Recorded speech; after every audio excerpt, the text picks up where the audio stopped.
Padre, del Hijo y del Espíritu Santo. Amén. Queridos hermanos, aquí Padre Michel Bonifaz los saludo y bendigo con sus familias.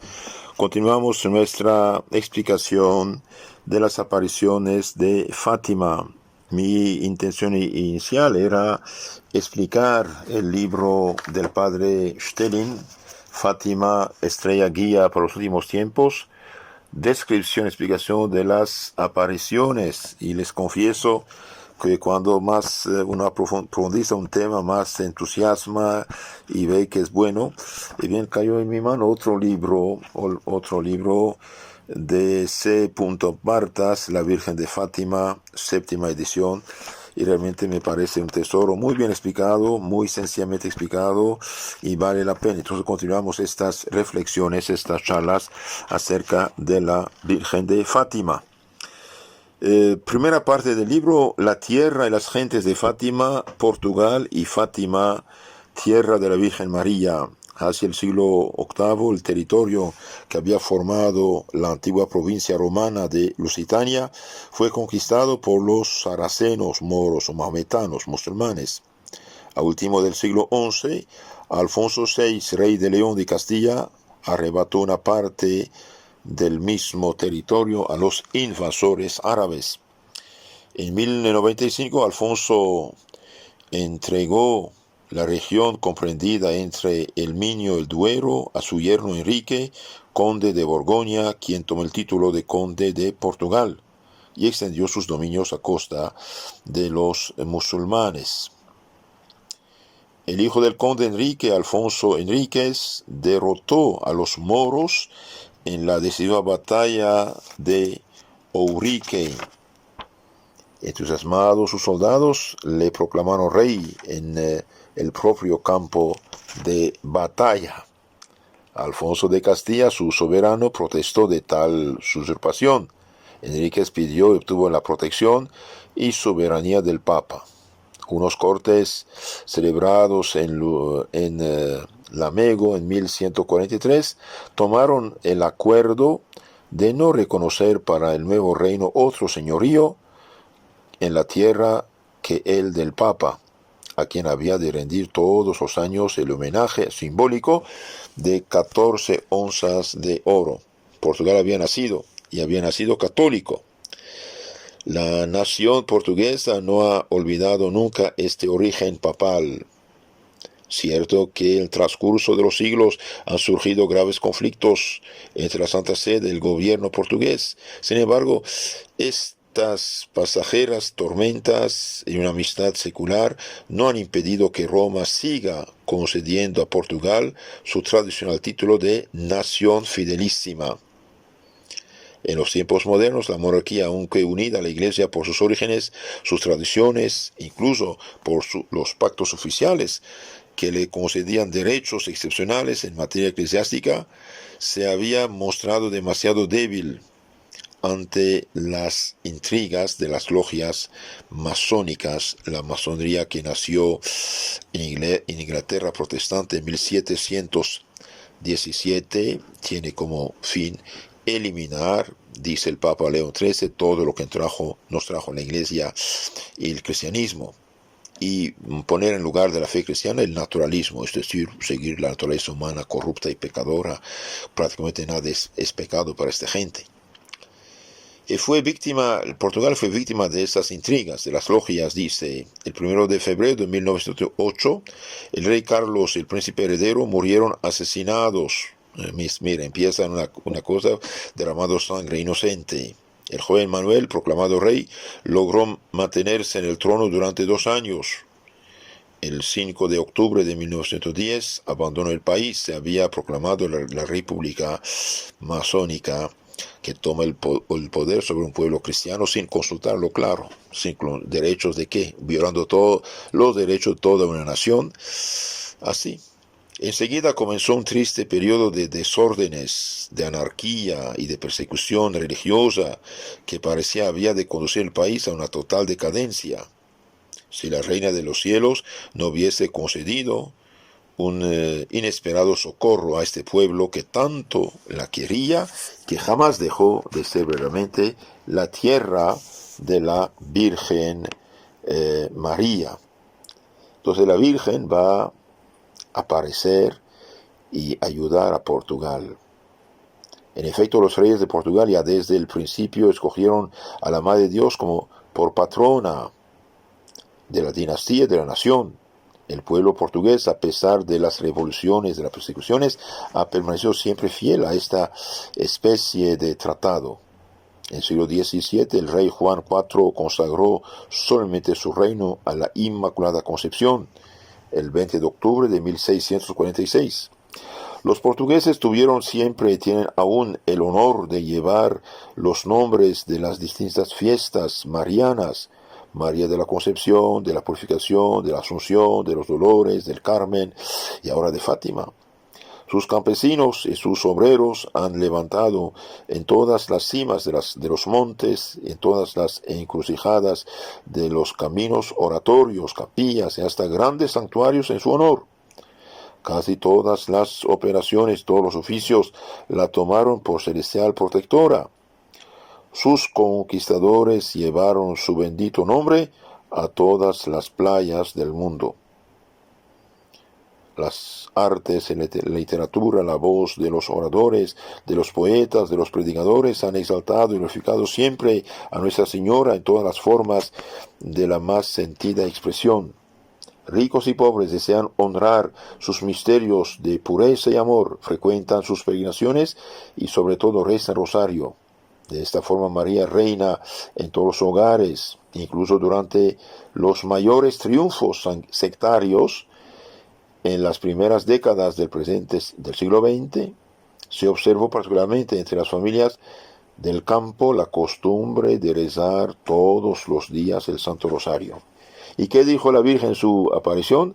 Recen todos los días el Santo Rosario. Esa devoción se practicó de manera particular en la comarca de la antigua diócesis de Leiria, en el territorio que rodea el célebre monasterio dominico de Nuestra Señora de la Victoria de Batalla, el cual reunió en su simbolismo todos los recuerdos de los tiempos gloriosos en que Portugal se afanaba en la lucha y el sacrificio para ser un pueblo cristiano. Y cuando decimos cristiano es católico, hoy los protestantes son cristianos siendo desviados y herejes, pobrecitos. Esta comarca, que es el centro geográfico del país, es también en cierto modo su centro histórico. Y desde que María se ha manifestado en Fátima, maravillas inauditas que vamos a relatar se ha convertido en su centro espiritual y místico. Hablemos de Fátima. En 1917, desde hace 3 años, la guerra europea, que fue una guerra fratricida, seguía su curso fatal. El Santo Papa Pío X murió en sus primeras semanas, de pena al ver que no había podido evitar el desencadenamiento del cataclismo. Después de él, Pío Benedicto XV, el gran pontífice de la paz, hizo cuanto puede hacer un papa para terminar el conflicto, pero los masones, estando los gobiernos, menospreciaban lo que pedía el papa. Pero los hombres no le quisieron escuchar. El incendio siguió propagándose de pueblo en pueblo. Pasado un año, la pequeña nación portuguesa entró también dentro del mortal torbellino. Todos los días veía desaparecer en el terrible abismo de la guerra la flor de su juventud, de sus escasos recursos. Por donde quiera sollozos, ruinas, desolación y muerte. Al resultar ineficaces todos los medios humanos, el soberano pontífice tuvo la idea de movilizar el poder de la Reina de los Cielos y llama a todos los católicos del mundo a una cruzada de oraciones con objeto de alcanzar la paz del mundo por la intercesión de María. Quizás podría hoy el Papa hacer lo mismo para lo de coronavirus. En la carta que escribió, de hecho hizo algo, gracias a Dios, y ojalá que todas las familias, en lugar de mirar sus malditas telenovelas, y rezarán cada día su rosario. En la carta que escribió con este motivo al cardenal Gasparri, secretario de Estado, leemos: y puesto que todas las gracias que el autor de todo bien se digna concedernos son, por un designio amoroso de su divina providencia, otorgadas por las manos de la Santísima Virgen, nos queremos que ahora más que nunca en esta hora espantosa, se vuelva viva y confiada hacia la augusta Madre de Dios la súplica de sus hijos muy afligidos. En consecuencia, nos os encargamos que hagáis conocer al episcopado del mundo entero nuestro ardiente deseo de que se recurra al corazón de Jesús, trono de todas las gracias, y que a este trono se recurra por intercesión de María. Entonces el Papa pide que pidan al corazón de Jesús, por intercesión de María, la paz en el mundo. Al propio tiempo, el soberano pontífice prescribía que se añadiese a litanías de la Virgen la invocación, Reina de la Paz, ruega por nosotros. La carta de Benedicto es del 5 de mayo. De aquí que 8 días después, el domingo 13 de mayo, Nuestra Señora del Rosario se manifiesta a 3 pastorcillos en la tierra de Portugal, apareciéndoles luego otras 5 veces y recomendándoles con insistencia que rezasen rosario para pedir la terminación de la guerra, pues solo María puede obtener esta gracia a los hombres. Recen rosario para que se termine la guerra, dijo la Virgen. Y muy pronto, entre los siniestros ruidos de la guerra, empieza a circular de un extremo a otro de Portugal un nombre que resuena como un anuncio de paz, como una halagüeña invitación a la reconciliación, el arco iris en medio de la tempestad. Fátima, Fátima. ¿Qué evocaban esas sílabas de consonancia orientales? En historia o en geografía no se conoce otra Fátima que la hija de Muhammad, muerta en 632.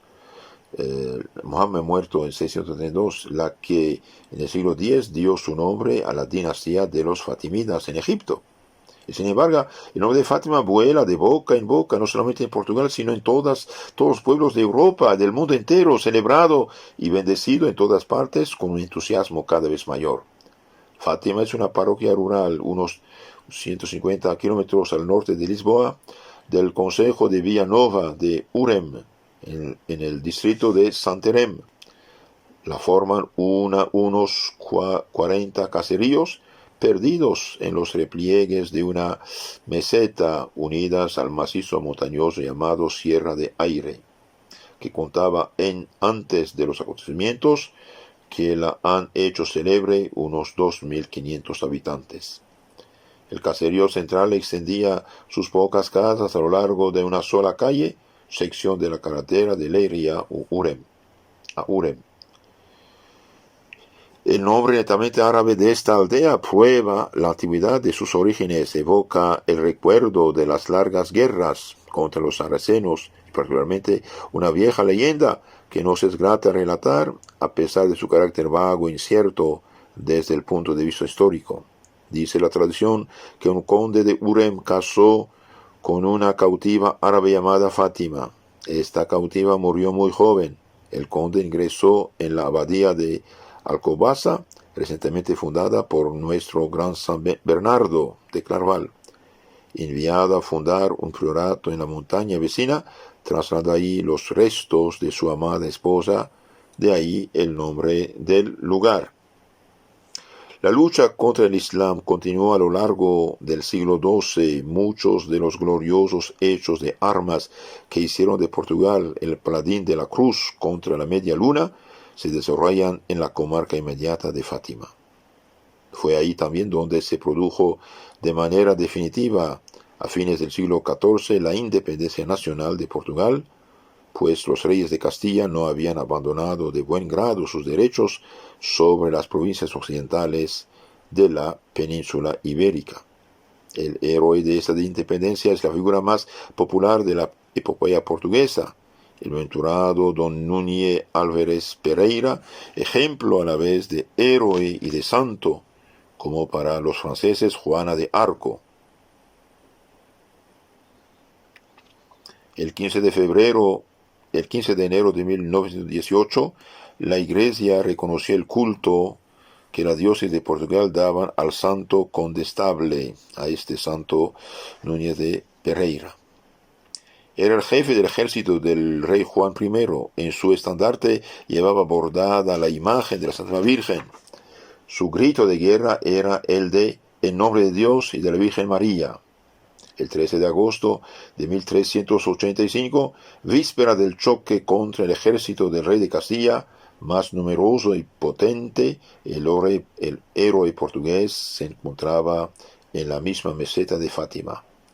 Invocó solemnemente la protección de María, y el rey hizo el voto, si alcanzaba la victoria, de levantar un hermoso monasterio en honor de Nuestra Señora.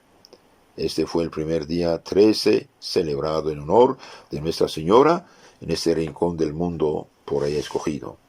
Al día siguiente, que era víspera de la Asunción, se alcanzó la gran victoria de Aljubarrotto. En agradecimiento, Juan I, rey, hizo construir una magnífica iglesia bajo la advocación de Nuestra Señora de la Batalla, y también monasterio contiguo, confiado a los religiosos de la Orden de Santo Domingo. Verdaderas joyas de arte gótico, estos monumentos de la independencia nacional a la gloria de María están situados a pocos kilómetros de Fátima. Dieron nombre a la pequeña población que se edificó a su alrededor, Batalla. Todos estos recuerdos están muy en el hondo de la devoción y el patriotismo portugués, que llama a esta comarca de Fátima el país del Santo Condestable, el cual era conde de Urem y por consiguiente señor de Fátima. Nadie ignora el celo de los dominicos por su devoción al Santo Rosario. Ellos fueron los que lo propagaron entre los pueblos vecinos. Después de la Guerra Civil de Don Pedro, 1828, los monjes fueron expulsados del santuario de Batalla, que ya no es más que bello monumento histórico. No es pues digno de consideración que la Santa Virgen haya escogido para manifestarse a los hombres la proximidad de un convento que durante siglos fue un centro de difusión de la devoción por ella preferida. No se deberá a la persistente influencia de este santuario mariano la piadosa costumbre conservada en esta comarca de rezar todos los días el Santo Rosario. Claro que sí. Antes de la expansión del santuario de la Cova de Iría, que ha cambiado en este sentido la fisionomía de la comarca, no había para unir la meseta de Fátima con los pueblos del llano otra comunicación que el camino vecinal, entre cuyas rodadas brotaba la hierba y algunas malísimas veredas. Marchando por uno de estos estrechos y hondos senderos, el viajero no habría podido ver otra cosa que piedras blanquecinas, coronadas algunas veces por la cúpula verdigrisácea de los olivos.